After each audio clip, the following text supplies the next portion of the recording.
brought to you by Nova शुद्ध घी। जब जब खाए दिल खुश हो जाए, सदियों का नोवा शुद्ध देसी घी, सपना स्वस्थ भारत का। I love घी।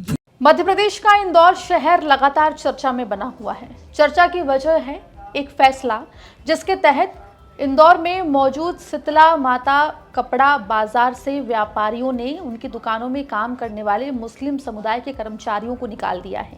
ये मामला यहीं पर नहीं थमा, बल्कि आपको बता दें कि ऐसे व्यापारी जो इस बाजार में किराए की दुकान लेकर अपना भरण पोषण कर रहे हैं, अपनी दुकान चला रहे हैं, उनको भी 5 अक्टूबर तक का अल्टीमेटम दे दिया गया है और उनको भी दुकानें खाली करने के निर्देश जो हैं वो दिए गए हैं। अब इस पूरी प्रक्रिया के विरोध में मुस्लिम समाज जो है वो इंदौर में सड़कों पर आ गया है। विस्तार से आपको इस रिपोर्ट में हम बताएंगे। नमस्कार, आप देख रहे हैं अपना इंदौर और मैं हूं आपके साथ आकांक्षा ठाकुर। देखिए, मध्य प्रदेश का इंदौर शहर अगर कभी भी चर्चा में आता है तो वजह होती है उसकी साफ सफाई को लेकर या फिर उसके खाने पीने को लेकर, लेकिन इस बार इंदौर शहर की चर्चा हो रही है उस फैसले की वजह से जो हिंदूवादी संगठनों के द्वारा लिया गया है। आपको बता दें कि इस फैसले को 1 महीने पहले लिया गया था।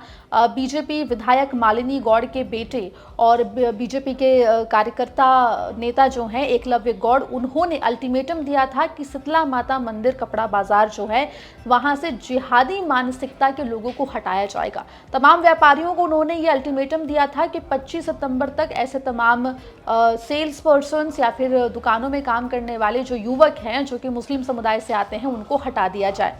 हमने देखा कि 25 सितंबर के बाद भारी संख्या में ऐसे युवकों को इन दुकानों से निकाला गया, इनको इनके काम से निकाल दिया गया, जिसके बाद ये मामला यही नहीं थमा, बल्कि आपको बता दें कि इसके बाद ये फैसला लिया गया कि ऐसे तमाम दुकानदार जो इस बाजार में किराए की दुकान लेकर अपना भरण पोषण कर रहे हैं, दुकान चला रहे हैं, उनको भी 5 अक्टूबर तक का अल्टीमेटम दे दिया है।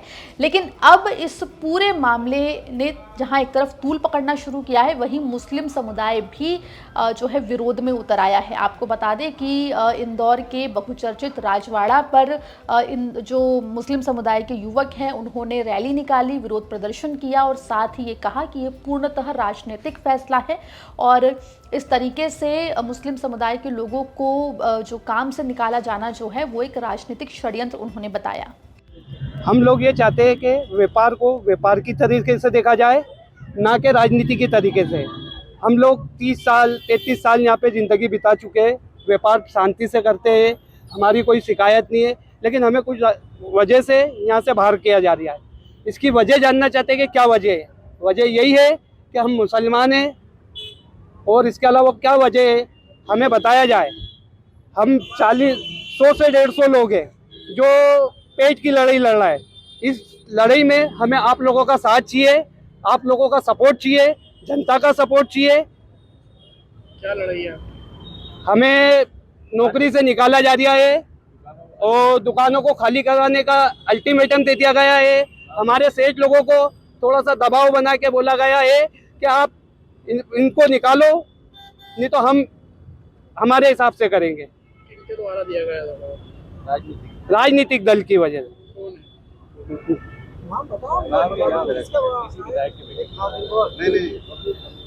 विधायक जी के बेटे ने। फिलहाल आपको बता दें कि ये पूरा मामला काफ़ी ज़्यादा तूल पकड़ता हुआ दिखाई दे रहा है। जहां एक तरफ बीजेपी इस पूरे मुद्दे पर चुप्पी साधे हुए है, वहीं दर्शकों को बता दें कि कांग्रेस लगातार इस पूरे मामले पर सरकार को घेरे में ले रही है, इंदौर प्रशासन को घेरे में ले रही है। इसे संविधान का उल्लंघन, मौलिक अधिकारों का उल्लंघन भी बताती हुई जो कांग्रेस है वो दिखाई दे रही है। लेकिन इस बीच में जहां एक तरफ 5 अक्टूबर तक का अल्टीमेटम ऐसे व्यापारियों को दिया गया है जिनकी शीतला माता जो कपड़ा बाजार है उसमें किराए की दुकानें हैं कि वो दुकानें अपनी खाली करें। अब ये देखना होगा कि 5 अक्टूबर तक आखिर क्या होता है, क्या इस फैसले पर रोक लगती है या फिर सरकार इसमें इंटरवीन करती है, देखने वाली बात होगी। लेकिन फिलहाल मुस्लिम समाज के जो लोग हैं, जो युवक हैं, वो सड़कों पर आकर अपना विरोध प्रदर्शन, अपना विरोध जो है वो दर्ज करते हुए देखे जा सकते हैं। मामले में जो भी अपडेट होगा एमपी तक आप तक लेकर आएगा। मध्य प्रदेश जुड़ी तमाम खबरों के लिए बने रहिए एमपी तक के साथ।